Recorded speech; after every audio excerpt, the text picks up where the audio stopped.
Bien, bonjour à tout le monde, soyez les bienvenus. On se retrouve aujourd'hui encore dans le cadre de nos différents cours et vous faites très bien de vous connecter sur cette plateforme qui vous donne de super bonnes connaissances, d'accord, pour vous préparer mieux ou au mieux à votre examen de fin d'année, certainement le BEPC, n'est-ce pas?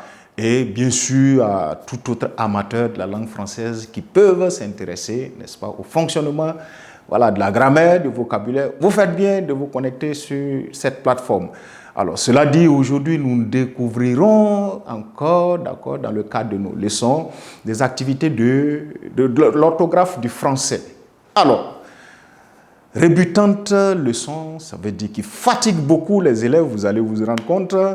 En dictée, il y a beaucoup de dégâts qu'on fait, mais c'est parce qu'on ignore beaucoup de choses ou beaucoup de petites choses en orthographe que nous allons commencer, n'est-ce pas, à soigner, à traiter pour pouvoir rappeler les règles de base, les règles élémentaires. Car il faut que vous reteniez cela. L'orthographe est très déterminante, n'est-ce pas? Si l'orthographe fait défaut dans vos connaissances, vous allez toujours mal écrire. Connaître les mots, les expressions, d'accord, les écrire avec des défauts d'accords, etc. Ce sont des questions d'orthographe. Donc sur ce, aujourd'hui nous allons découvrir les confusions en orthographe. Donc, vous vous rendez compte que les leçons sont complémentaires en français. Vous avez vu qu'en vocabulaire, nous avons vu certains mots qui pouvaient créer de la confusion, n'est-ce pas, dans leur pratique. Voilà. À l'orthographe, ces mêmes réalités existent. Vous allez écrire, alors, vous voulez écrire ou, et vous ne savez pas s'il faut mettre accent sur ou qu'il ne faut pas mettre accent sur ou, c'est un problème d'orthographe. Donc, aujourd'hui, d'accord, au titre des leçons d'orthographe, nous découvrirons tout ce qui crée, ou disons, nous allons commencer à découvrir la plupart de ce qui crée de la confusion. Bien, donc, en orthographe, n'est-ce pas? Voilà. Nous allons, comme je l'ai dit, nous intéresser aux confusions homophoniques. Les confusions homophoniques, ce mot vous dit quelque chose en vocabulaire, les mots qui se confondent ou qui créent de la confusion à cause de leur ressemblance. Donc, cela dit, vous allez remarquer en français que la prononciation de certains mots provoque parfois, n'est-ce pas, de la confusion. Ce sont eux qu'on appelle, d'accord, ou c'est ce fait-là qu'on appelle les confusions d'homophones. Donc, le titre de la leçon, les confusions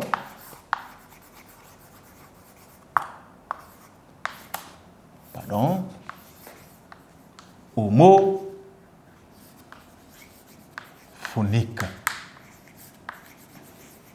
Voilà.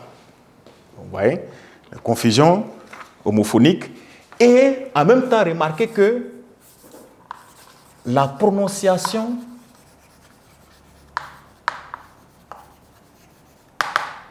de certains mots, n'est-ce pas, entraîne parfois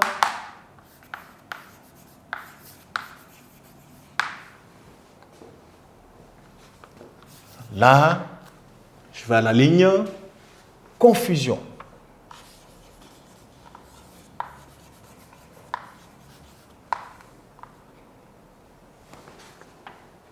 Donc, la prononciation de certains mots entraîne parfois la confusion.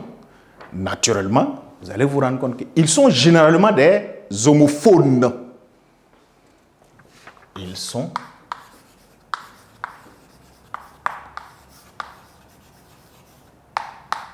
généralement, voilà, des homophones. Si bien, n'est-ce pas, c'est-à-dire de sorte que, si bien qu'on parle n'est-ce pas?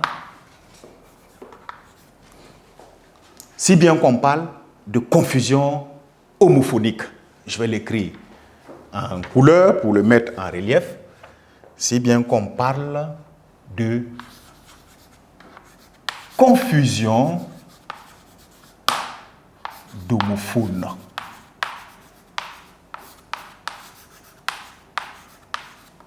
Voilà.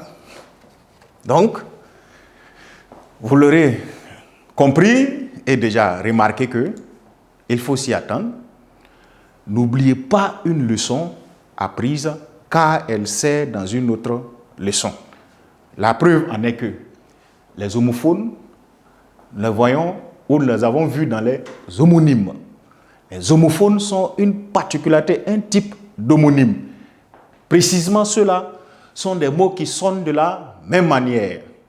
Et ceux qui sonnent de la même manière, on les connaît, on les emploie, on peut les prononcer, c'est vrai, on cause, et puis tous ces mots-là ressortent dans ce qu'on dit. Lorsqu'on est à l'écrit maintenant, dictée par exemple, pendant une dictée, comment on écrit ces différents mots, ça devient une préoccupation d'orthographe. Et la première série de mots ou série d'homophones qui vous crée beaucoup de difficultés en dictée la plupart du temps, c'est la série, je vais numéroter 1, le cas de A, le cas de ce A avec un accent grave et parfois le cas de cet autre A qui s'écrit avec un S. Vous le voyez comme ça, voilà, en fonction des difficultés que chacun a. Ces trois mots-là peuvent se confondre.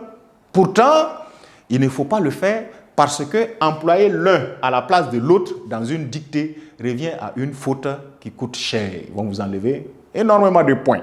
Bien. De façon spécifique, nous allons les découvrir maintenant. Je vais mettre à la ligne comme ça. Le premier A,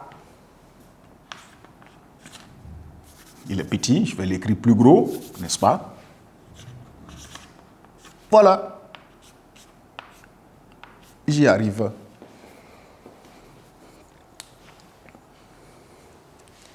Remarquez que A écrit sans accent est simplement le verbe ou l'auxiliaire avoir. Bien. Donc, A, on va continuer, écrit sans accent est le verbe ou l'auxiliaire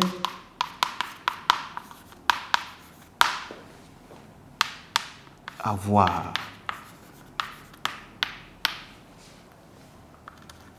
Voilà. Donc, vous allez remarquer par la suite, ce n'est pas l'auxiliaire avoir de n'importe quelle manière. Ou, pour pouvoir mieux voilà, le distinguer, ce A-là, on va continuer en disant que c'est l'auxiliaire être ou avoir. Vous allez vous rendre compte que conjugué, n'est-ce pas? Conjugué au présent de l'indicatif,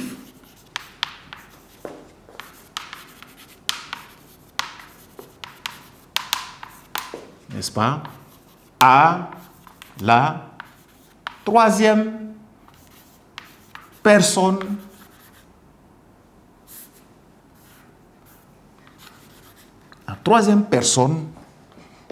du singulier. Donc, il a, elle a, Amidou a, Alice a. C'est ce A-là qu'on va employer lorsque nous sommes en dictée. Mais quelle astuce appliquer pour pouvoir se retrouver dans son emploi ou dans sa, n'est-ce pas, dans sa reconnaissance? Vous allez remarquer que, n'est-ce pas, On peut le remplacer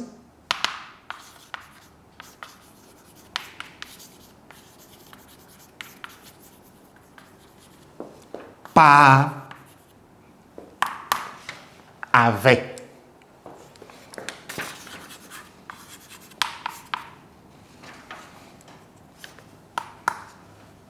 Point. Donc, test de reconnaissance. Quand vous doutez d'employer ce A-là, dans la phrase, essayez de le remplacer par avait.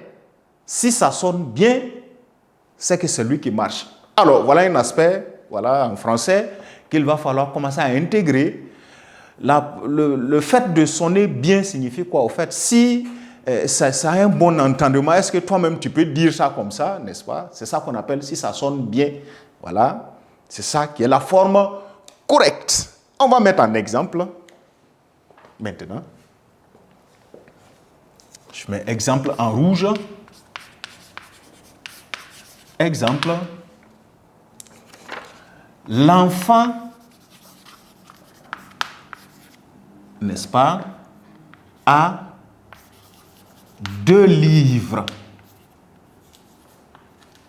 Donc, sans hésiter, vous allez mettre A.